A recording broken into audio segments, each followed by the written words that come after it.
Les doy la bienvenida yo también y agradezco, hago mías todas las palabras que hemos oído hasta ahora, de agradecimientos, por supuesto. Voy a intentar ser breve.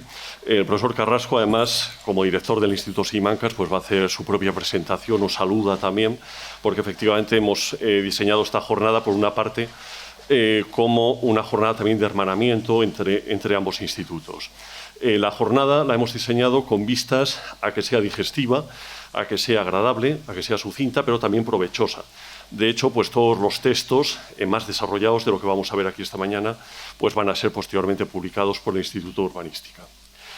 Entonces voy a dar la palabra al profesor Carrasco, que es profesor de Historia, Pensamiento, Cultura Política, que nos va a hablar precisamente pues, de un momento en el cual pues, esa ciudad cortesana que comentaba la concejala, pues se empieza a formar, es decir, un contexto político que posteriormente a lo largo de la mañana pues vamos a ir desarrollando desde otros puntos de vista. Vamos a hablar del primer promotor del palacio, de este palacio donde estamos, Francisco de los Cobos, gracias al profesor Luis Vasallo, pues también de ese contexto arquitectónico, y después de una visita al Palacio Real, pues vamos a terminar con el profesor Labrador, que nos va a hablar del patrimonio real en Valladolid en el siglo XIX.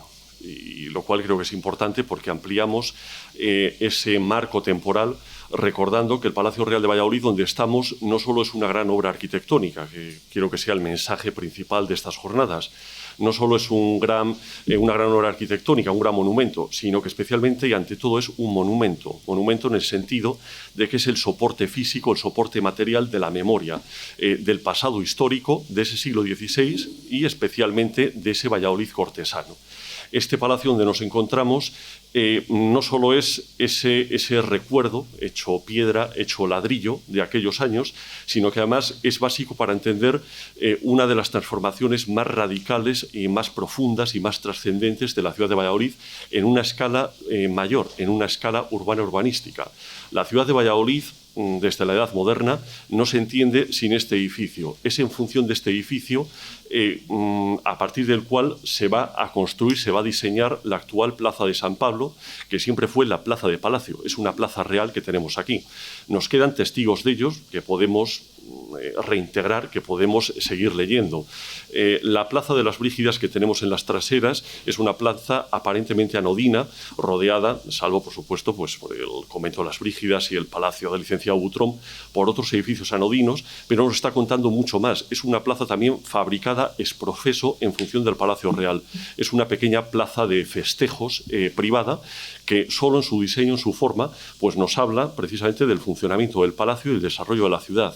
No entenderíamos la ciudad de Valladolid, la zona del Prado de la Magdalena, por supuesto todo el barrio de la Huerta del Rey, si no ampliamos la escala y pensamos que a partir de este edificio que tenemos aquí se va a configurar como epicentro, se va a configurar un sistema de reales sitios, el cual, quitando la ciudad de Madrid, solo posee en España la ciudad de Valladolid.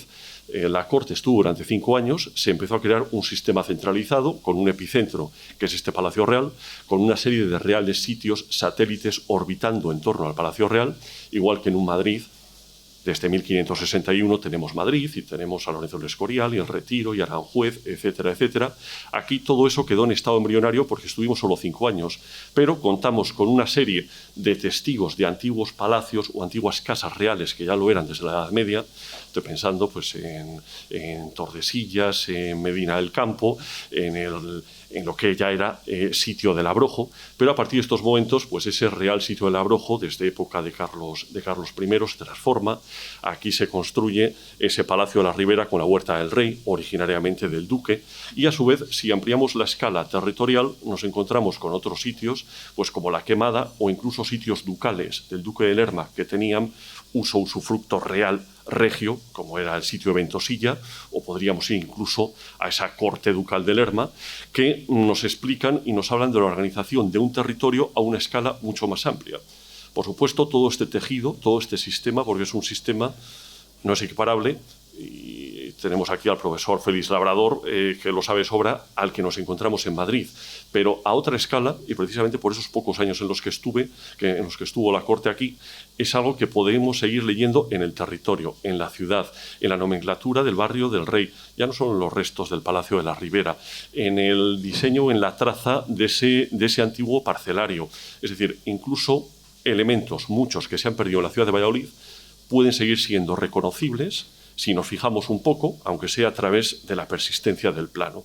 Y creo que eso es importante poner en valor, es decir, saber que este Palacio Real no solo es una joya arquitectónica, sino que como soporte físico cuenta muchísimo más. Cuenta el propio modelado de la ciudad, de esa ciudad áulica, de esa ciudad cortesana, que lo es, y por no extenderme y por no hablar ahora de todos los vecinos que hay alrededor o de las sucesivas transformaciones que ha tenido hasta el siglo XXI este entorno de la Plaza de San Pablo, de la Plaza de Palacio. Y como entrada, pues no me extiendo más, no quiero extenderme más, pues va a ser nuestro amigo, el profesor Adolfo Carrasco, profesor de Historia de la Universidad de Valladolid y que ha desarrollado sobre todo su docencia, especialmente su investigación, tanto en el Instituto Simancas como en su propio grupo de investigación reconocido, pues en el pensamiento político, en la cultura política de los siglos XVI y XVII, lo cual afecta profundamente, por supuesto, a este periodo en el que vamos a trabajar. Es decir, que esperamos que nos dé unas pocas claves, necesariamente breves, porque quiero que sean de 30 minutos escasos las conferencias, pero para poder entender cuáles son los hilos, cuál es el engranaje, cuál es el andamiaje en el que se sustenta todo esto que estaba comentando. Le cedo la palabra y también para que salude como coorganizador el Instituto Universitario de Historia Simancas de este acto. Muchas gracias.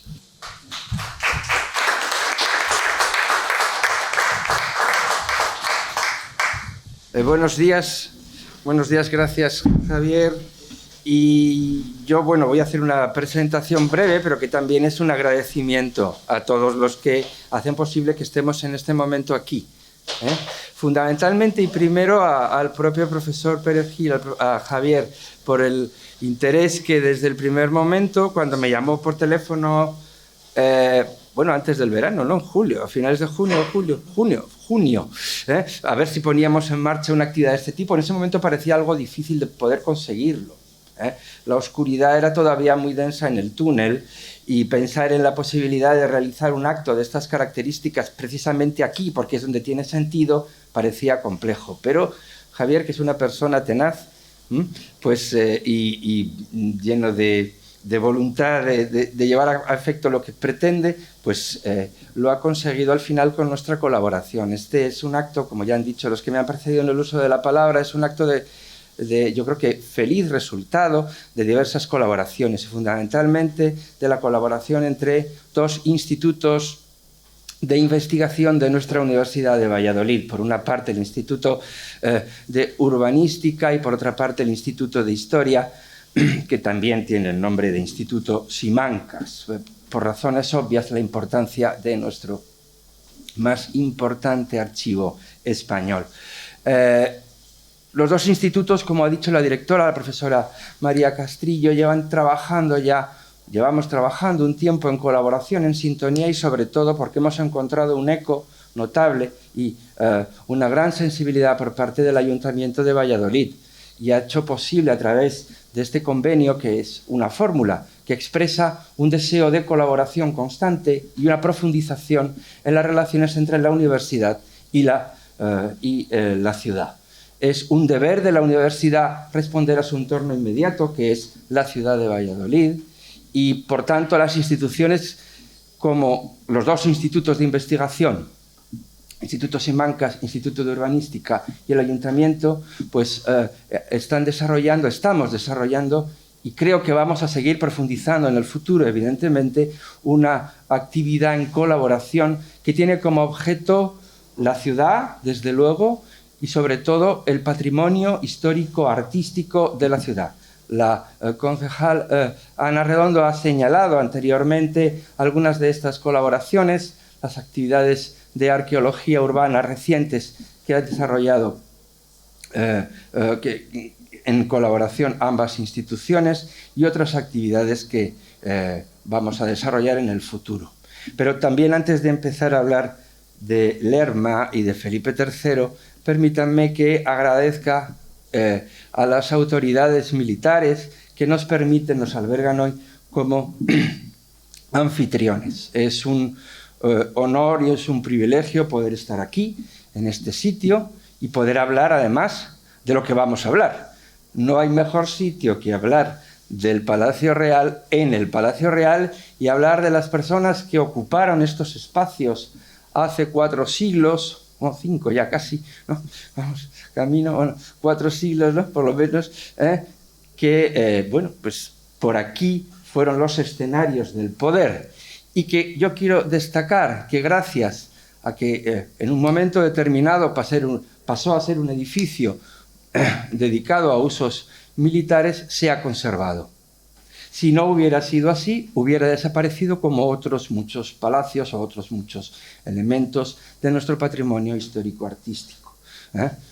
En este caso, gracias a que el ejército español se ha encargado de utilizarlo como una dependencia, también se ha dedicado a mantenerlo. Y gracias a esta actividad militar y a quienes son sus responsables, hoy podemos disfrutar de estar aquí hablando de esto. Como insisto, creo que es un privilegio. Así que gracias, coronel, y gracias, por tanto, a las autoridades militares que nos acogen hoy. Bueno, pues voy a hablar un poco del pasado, que es fundamentalmente donde yo me siento más cómodo, que es hablar de hace mucho tiempo atrás.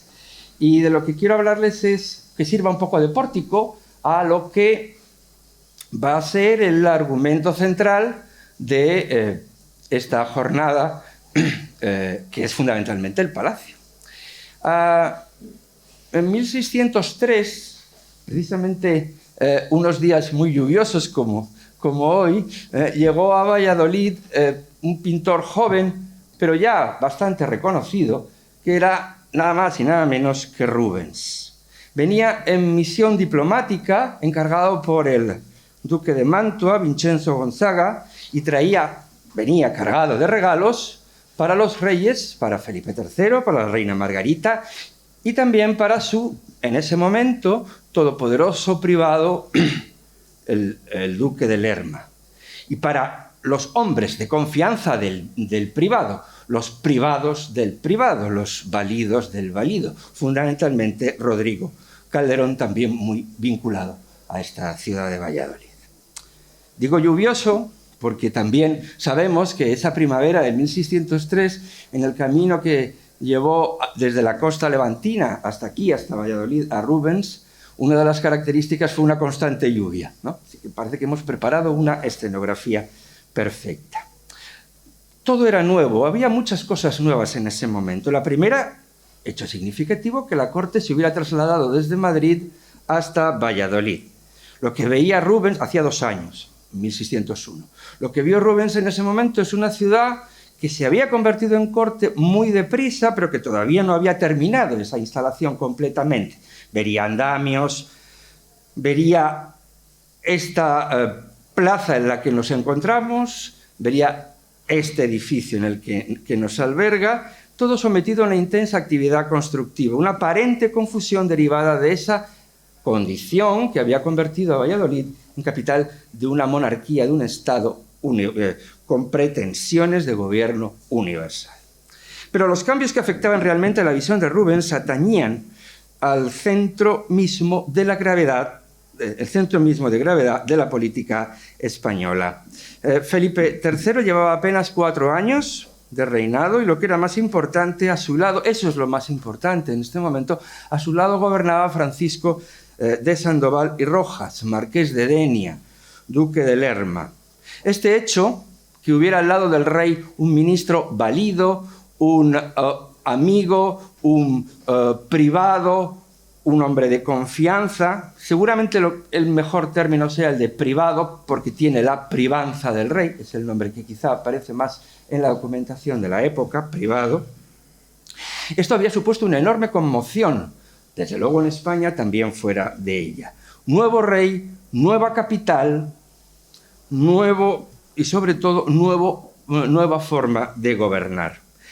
Estos cambios evidentemente llamaron la atención fuera, como digo, también como dentro de España. De hecho, la misión con la que venía Rubens en ese momento, la misión encargada, como he dicho, por el duque de Mantua, estaba muy relacionada con esta nueva situación, con la de congraciarse con el rey, pero no solamente con él, sino también con el valido. De hecho, Rubens es un enviado con regalos, trae regalos para todos los que mandan, regalos para el rey, caballos, un carrocín y arcabuces, por su afición cinegética. Regalos también para Lerma, a quien el duque de Mantua traía, a través de, como digo, del pintor flamenco, 24 pinturas, todas obras, copias de las obras maestras de la colección que había en Mantua, porque en Mantua se sabía que era importante estar bien con el rey de España, pero también y sobre todo con quien realmente ejercía el poder en este momento, que era el duque de Lerma, y se sabía perfectamente que la pintura era una buena forma de agradarlo. No voy a detenerme en las vicisitudes de la estancia de Rubens en Valladolid, son conocidas tanto por investigaciones como ficciones históricas interesantes, en fin, no voy a meterme en ello, pero sí simplemente este detalle que he indicado de la lluvia, porque una de las cosas que ocurrió es que ese cargamento de pinturas, por la lluvia constante, se deterioró en buena parte y obligó a Rubens, al pintor, al diplomático, pero en este caso al pintor, a hacer una labor de restauración o repintado de muchos de estos cuadros. Simplemente, de la estancia, quiero decir que durante las semanas que estuvo en la corte vallisoletana el pintor flamenco, nos dejó por lo menos algo fundamental que hoy se encuentra en el Museo del Prado y que ahora veremos, que es ese retrato ecuestre del duque de Lerma que pintó aquí. Junto con este retrato, y hablando de imágenes que quizás son lo que mejor refleja en un momento determinado la situación de algo, este retrato se une a otra serie de manifestaciones artísticas contemporáneas de ese momento, en esos mismos años, que son muy significativas de ese verdadero cambio trascendental en la política que había significado la llegada, la irrupción de un hombre al lado del rey, de un valido al lado del rey, o de un privado al lado del rey. Les he traído algunas simplemente no como análisis o como material para la reflexión, sino como ilustración, evidentemente, y está todo cerca, ¿no? Lo tenemos aquí al lado, saben perfectamente, San Pablo, ¿no? Nada hay que decir de ello. Fíjense los escudos que coloca Lerma en la fachada. Es decir, es una manifestación de poder y propaganda tremendamente poderosa. Y eso que nos sorprende en la actualidad también sorprendía en el momento. Significaba un cambio total. Nadie había hecho eso hasta entonces. Como tampoco nadie había hecho esto que van a ver a continuación, que son dos retratos pintados por el pintor de corte, en este momento Juan Pantoja de la Cruz. Aquí tienen a este lado el duque de Lerma y a este otro el rey Felipe III. Es tremendamente llamativo el hecho de que ambos vayan vestidos de la misma forma. Es decir, hay todo un mensaje cargado de intención por parte del valido de emulación del rey. Hay alguna diferencia de años, no está clara la datación de alguna de las obras, pero vamos, aunque haya unos años de diferencia, es tremendamente significativo pintar a un ministro con la retórica gráfica del rey, claro. ¿Cómo no? ¿no? El gran retrato que hoy pueden disfrutar en el Museo del Prado, y que pintó aquí el propio Rubens. Sobre este sí me voy a detener un poco, porque me parece tremendamente interesante. Ven ustedes al valido a caballo,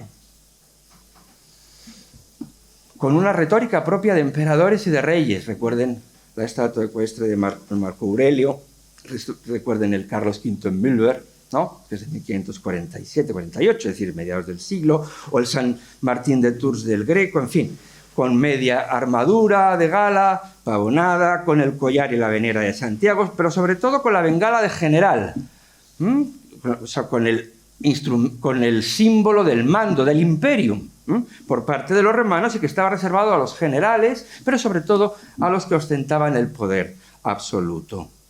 Se puede argumentar que este retrato tiene una justificación, o casi un pretexto, que acababa de ser nombrado, había recibido uno más entre tantos títulos que recibió del rey, el título de capitán general de la caballería española. De hecho, por eso ven aquí en el fondo, ¿no?, como aparece una carga de caballería. Pero lo que vemos y lo que vieron los contemporáneos es un casi rey.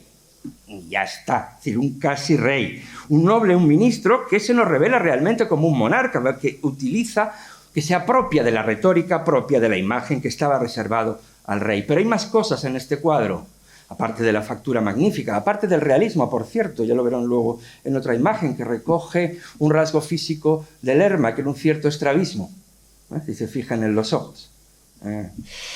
Pero que contiene más símbolos con enorme carga política, que se concentran en la parte vegetal situada en este lado del lienzo.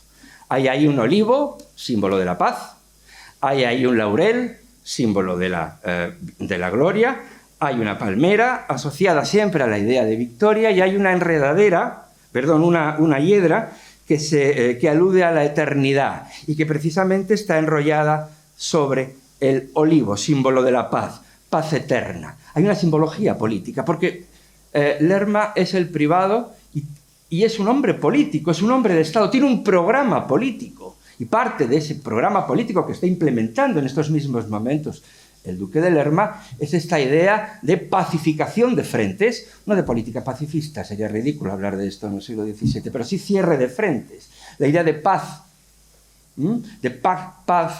hispánica, recordando la vieja idea de la paz romana, de la paz augusta del año 27, cuando Augusto pudo cerrar al fin el templo de Jano. Un elemento de esta paz será otro acto político de enorme importancia en 1604, un año después, que es la firma del tratado con Inglaterra, que cerraba el largo conflicto que se prolongaba desde los años 70 del siglo XVI entre Inglaterra y la monarquía de Felipe II. Es decir, hay un programa político y aquí lo que estamos viendo es un casi rey. En resumen, la imagen del poder, en concreto la imagen del privado, había cambiado sustancialmente con el traslado de la corte a Valladolid. Y estaba aludiendo todo esto que estamos viendo a un cambio en la política de la monarquía, en la manera de gobernar.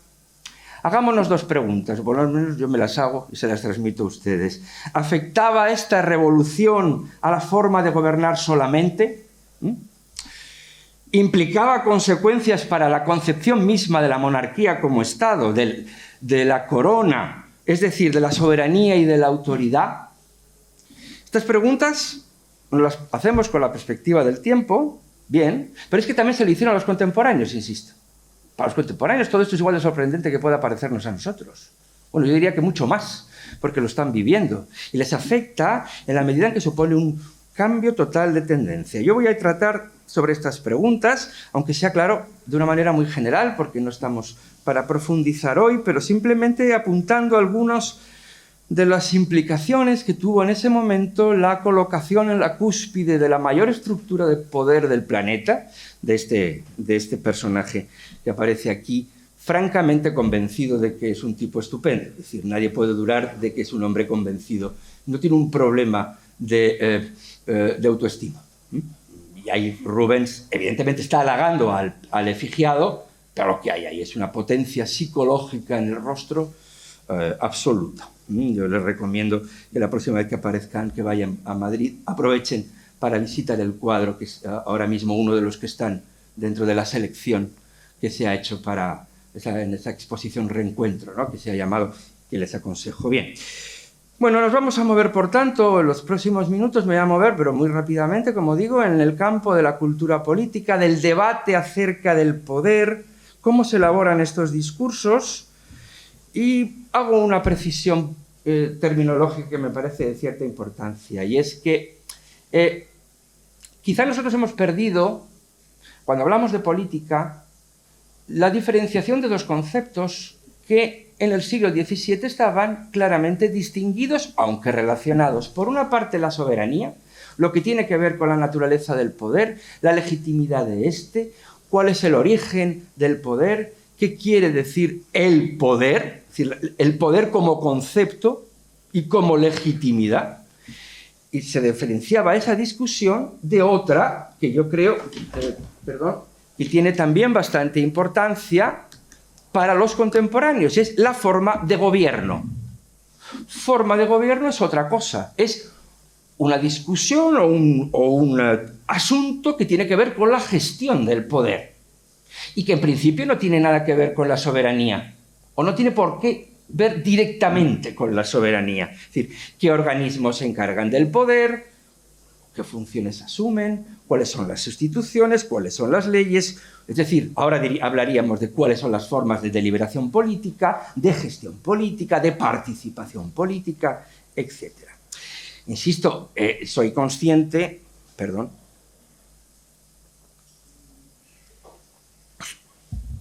y ellos también eran conscientes de que tanto soberanía como forma de gobierno estaban estrechamente conectados.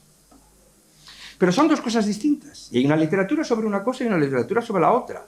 O hay una capacidad para entender que son cosas distintas. Lo digo esto porque en la actualidad nosotros hemos perdido, no voy a entrar en valorarlo, pero hemos perdido esa diferenciación. Es decir, cuando hablamos de democracia hablamos tanto de una forma de soberanía como una forma de gobierno. Como forma de soberanía la única aceptable. Como forma de gobierno participativa y deliberativa como la única aceptable también. Democracia, desde las revoluciones, ¿no? La Revolución Francesa y la Revolución Norteamericana, definen tanto una forma de soberanía como una forma de gobierno. Esto en el siglo XVII es un asunto que está claramente diferenciado. Una cosa es la forma de gobierno y otra cosa es la soberanía, teniendo en cuenta que la forma de gobierno, y que la democracia sería una forma de gobierno. Bien. Vuelvo a la época en la que yo me siento más cómodo, que es el pasado, es decir, el siglo XVII. Y que digo que esta diferenciación es importante para que lo entendamos. Porque cuando llega Felipe III al trono en 1598, no llega solamente un nuevo rey, sino que es un rey con privado. Lerma, en ese momento marqués de Denia, cortesano, de personalidad arrolladora. Ahí lo tienen. Que ha conseguido a lo largo del tiempo, cuando Felipe era príncipe, algo muy importante, que es la clave de su poder, la amistad del rey. Esa es la clave, la amistad del rey. Lerma es una especie de mentor. Hay una diferencia de 25 años de edad entre uno y otro. Quiero decir que Lerma es ese padre, hermano mayor, mentor, ¿no? Sería quizá la palabra para lo que significará Lerma respecto del joven rey. Todo esto es una forma de gobernar o una visibilización del poder absolutamente inédita, insisto. Y a todos les sorprende. ¿A quién les sorprende más? Evidentemente la envidia, claro, tan humana. Es decir, ¿por qué está ese y no estoy yo? Otros cortesanos que se plantean ¿por qué está ese y no estoy yo? Por lo que significa, como veíamos en los dos retratos anteriores, de un alter ego del rey, casi un vicerrey, un rey, alguien que hace de rey de facto. Todo esto es un poco perturbador. En cuanto a lo que he dicho antes, es decir, la diferencia que pondríamos en la mente de los individuos del siglo XVII entre forma de gobierno y soberanía, podríamos decir que la privanza del duque de Lerma es, desde el punto de vista de la forma de gobierno, un experimento, una experiencia nueva, un ensayo de algo, de una forma de gobernar nueva. Y desde el punto de vista de la soberanía, es algo más, es una anomalía. Es una forma anómala de vivir, de representar, de experimentar la soberanía. En cuanto a la forma de gobierno, Lerma fue un terremoto. Naturalmente que lo fue, porque hasta ese momento la monarquía se había gobernado, después que había perfeccionado el sistema Felipe II, a través de dos pilares fundamentales y de una estructura. Los dos pilares son, por una parte, los secretarios del rey, de diverso tipo, no me voy a extender en ello, y por otro lado el sistema de consejos. Consejos unos territoriales, otros competenciales, organizaciones o departamentos colegiados que consultan con el rey. Es lo que decimos con la palabra polisinodia, parece, pero bueno, sistema de consejo, ¿no? Secretarios y consejos están en la alta administración por debajo del rey. Y la estructura a la que hacía alusión es para gobernar unos territorios que están en Italia, en la península ibérica, en Flandes, y tengan en cuenta también con la dimensión ultramarina en América, existe la figura del virrey. Con virreyes, secretarios y consejos se gobierna la monarquía. Esa es la estructura dada. Pues bien, en todo esto Lerma es una cuña. Hace saltar todo por los aires. Es una estructura interpuesta, informal, entre el rey y todo esto. Entre el rey y los secretarios, entre el rey y los consejos, y entre el rey y los virreyes. Y además es una estructura, como digo, informal, que se basa en una cosa tan evanescente como poderosa. Su debilidad es su fuerza, que es la amistad. Esa cosa tan difícil de, ¿no? En un sentimiento, en definitiva, en un afecto. Se gobierna basado en un afecto.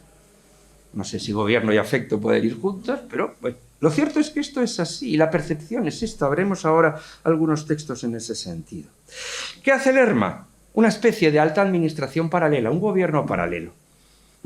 Una especie de oficina que gobierna en paralelo a la estructura oficial.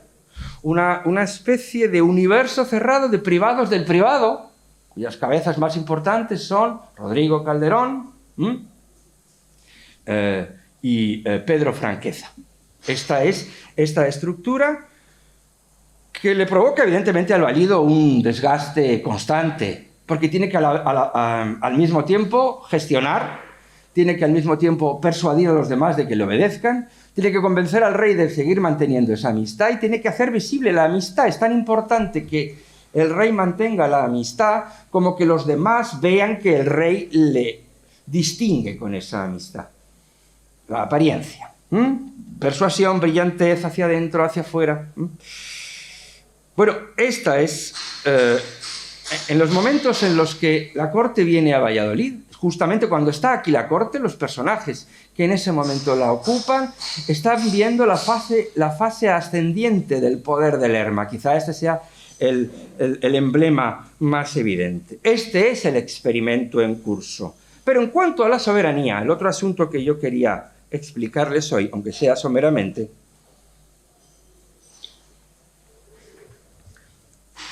claro, un privado es una figura anómala.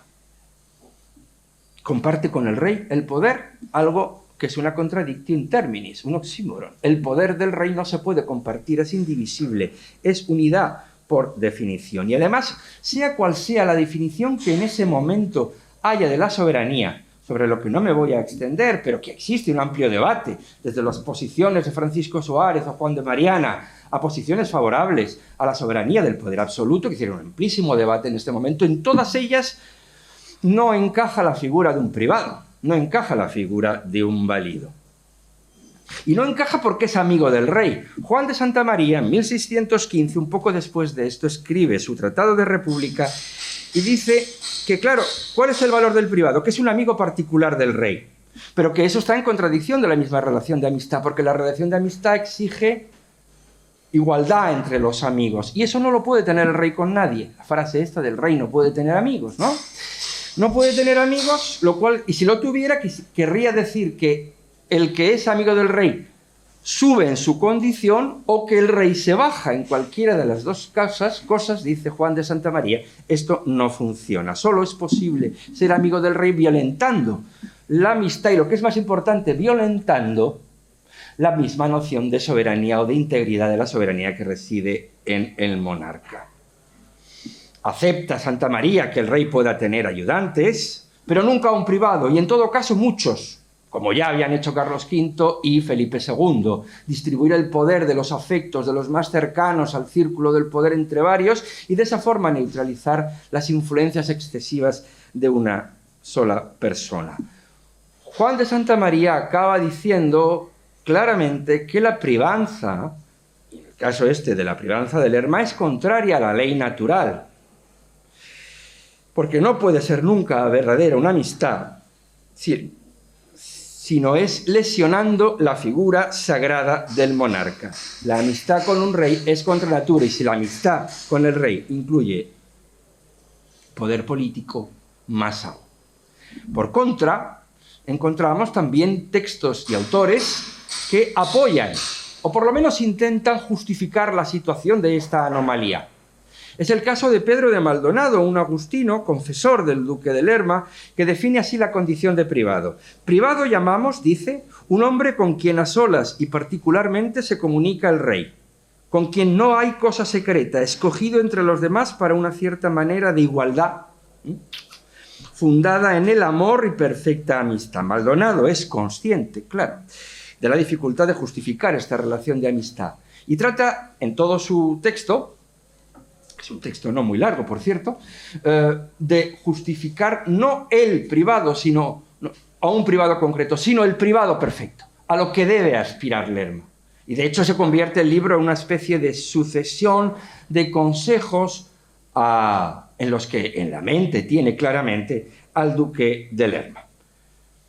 Finalmente, después de estos consejos, que son algunos puramente prácticos, otros son de tipo moral, pero con una profunda carga coyuntural. Es decir, está hablando de lo que está pasando, no es una entelequia más o menos alejada de la realidad. Digo, finalmente le avisa a Lerma de que para ser un perfecto privado debía antes que cualquier otra cosa controlar a los dos peores enemigos de cualquier privado, por no decir específicamente de Lerma, que son la vanidad y la codicia. Es decir, Maldonado se está moviendo, y es muy interesante el texto, precisamente por eso, en un terreno muy evanescente pero muy intenso, una parte oscura, que es el de la psicología política. Cómo funciona la psicología de los agentes del poder, de los protagonistas del poder. Y hace una caracterización psicológica del poder. El término psicología no se emplea en la época.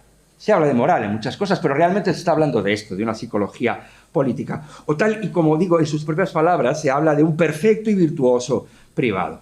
Le recomienda a Lerma que reúna en su persona una mezcla de fortaleza de espíritu, calidad ética y prudencia, ¿no? La gran virtud de los políticos, la prudencia. Y termina con un consejo lapidario, entre comillas, textualmente, le dice, que deje el mundo antes de ser dejado por él. Que deje el mundo antes de ser dejado por él. Les pongo esta última imagen, un detalle del retrato que tenía antes. Si lo miramos como con detalle, sabedores de cómo terminó el gobierno del duque de Lerma y de otras cuestiones relacionadas con cómo ejerció su poder, no parece que en ningún caso el duque siguiese los consejos de su confesor de controlar la vanidad y la codicia. Nada más, gracias.